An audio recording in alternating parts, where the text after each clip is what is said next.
औज़ुबिल्लाहिमिनश्शैतानिर्रजीम बिस्मिल्लाहिर्रहमानिर्रहीम। आज का मेरा जो टॉपिक है आपको पढ़ाने लगा हूँ, मैंने प्रीवियसली लेक्चर में मैंने थर्मल एक्सपेंशन भी पढ़ा है और लीनियर एक्सपेंशन भी पढ़ा है, वॉल्यूमेट्रिक एक्सपेंशन भी पढ़ा है। वॉल्यूमेट्रिक यानी वॉल्यूम के अंदर किससे चेंज आता है हीट देने के बाद, और लीनियर थर्मल एक्सपेंशन यानी हीट देने के बाद लेंथ में किस तरह चेंज आता है। तो आज जो है उसी का टॉपिक है बॉयल्स लॉ। आज जो हम टॉपिक पढ़ने जा रहे हैं वो है बॉयल्स लॉ। ये बॉयल्स लॉ की स्टेटमेंट ये है कि वॉल्यूम ऑफ गिवन मास, क्या the volume of given mass of gas is inversely proportional to the pressure at constant temperature. Boyle's law कहता है कि जो वॉल्यूम है वो इनवर्सली प्रोपोर्शनल है किसके, प्रेशर के।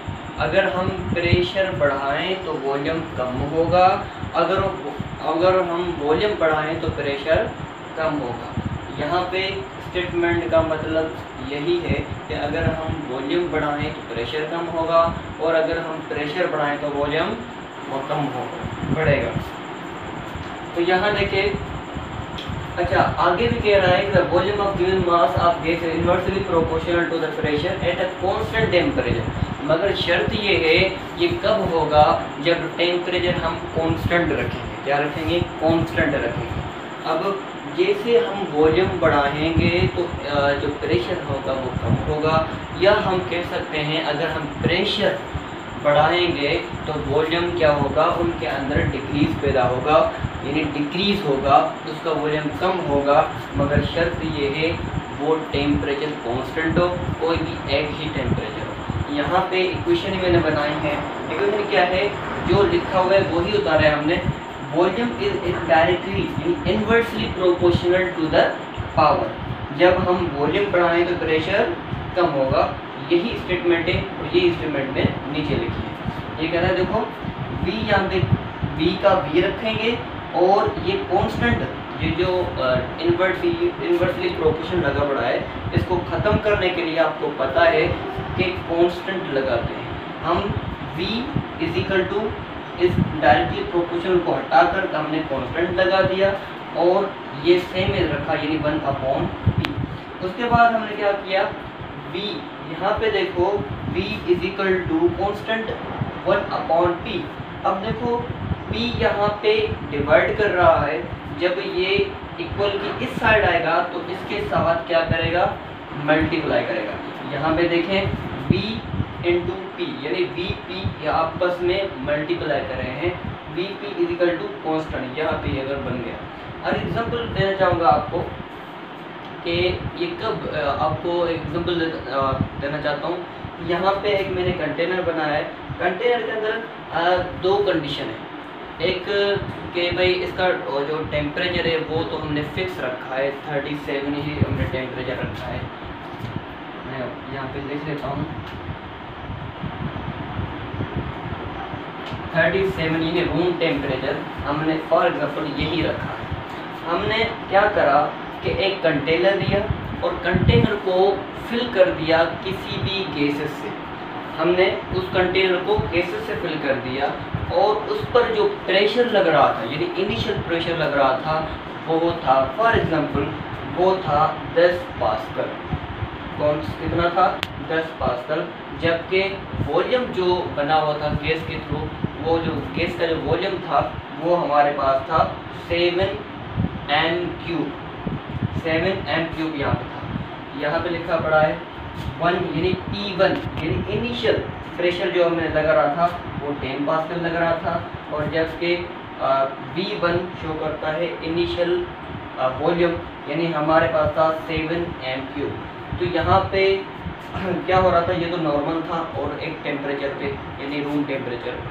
जैसे हमने क्या किया, जैसे हम प्रेशर बढ़ाएंगे तो आपको पता है वॉल्यूम कम होगा।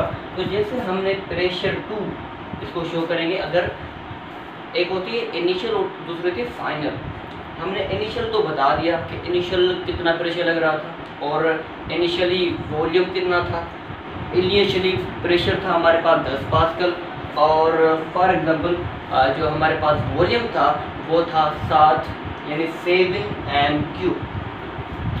जब हमने क्या किया कि उसका जो जैसे हमने फाइनल प्रेशर लगाया उसके ऊपर, जैसे हमने और प्रेशर लगाया, पहले प्रेशर लग रहा था 10 पास्कल का, जैसे हमने 5 पास्कल और बढ़ा दिए यानी 15 पास्कल कर दिए, जैसे हमने 15 पास्कल कर दिए और प्रेशर बढ़ा दिया, तो यहाँ पे हुआ क्या कि जब पहले क्या था, इनिशियल वेलोसिटी या इनिशियल जो वॉल्यूम था हमारे पास वो तो 7 क्यूब, अब वो रिड्यूस हो गया, कितना हो गया, वो हो गया V2 इज इक्वल टू हो गया 5 m क्यूब। यहाँ पे क्या हो गया, वॉल्यूम में कमी आ गई, कितनी कमी, 2 m क्यूब की कमी आ गई, 2 वॉल्यूम कमी आ गई यहाँ पे। यहाँ देखें कि यही है एग्जांपल हमारे साथ, आप समझ रहे होंगे कि जब हमारे पास इनिशियल भी कंडीशन थी कि इनिशियल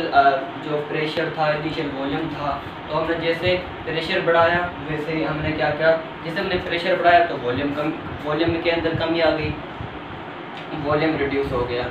तो और यहाँ पे इनिशियल जो है प्रेशर भी है और इनिशियल वॉल्यूम भी है। उसी तरह हमने यहाँ पे लिखा है, इसको डिफाइन किया है कि इनिशियल कंडीशन क्या है हमारे पास, P1 V1 is equal to constant, P1 V1 is equal to constant, और जो फाइनल थी जब हमने उस प्रेशर को बढ़ाया और उसकी वजह से वॉल्यूम के अंदर कमी आई, यानी वो फाइनल कंडीशन है। वो कौन सी कंडीशन है, फाइनल कंडीशन। यहाँ पे हम शो करते हैं P2 और V2 is equal to constant. जब लास्ट में कॉन्स्टेंट ही लग रहा है तो हम कह सकते हैं कि P1 and V1 is equal to P2 and V2। ये मुझे उम्मीद है कि आज का टॉपिक्स आपको बेहतरीन तरीके से समझ आ गया होगा। इंशाल्लाह वेट करिए दूसरे वीडियो के लिए, हम मिलेंगे दूसरे वीडियो में।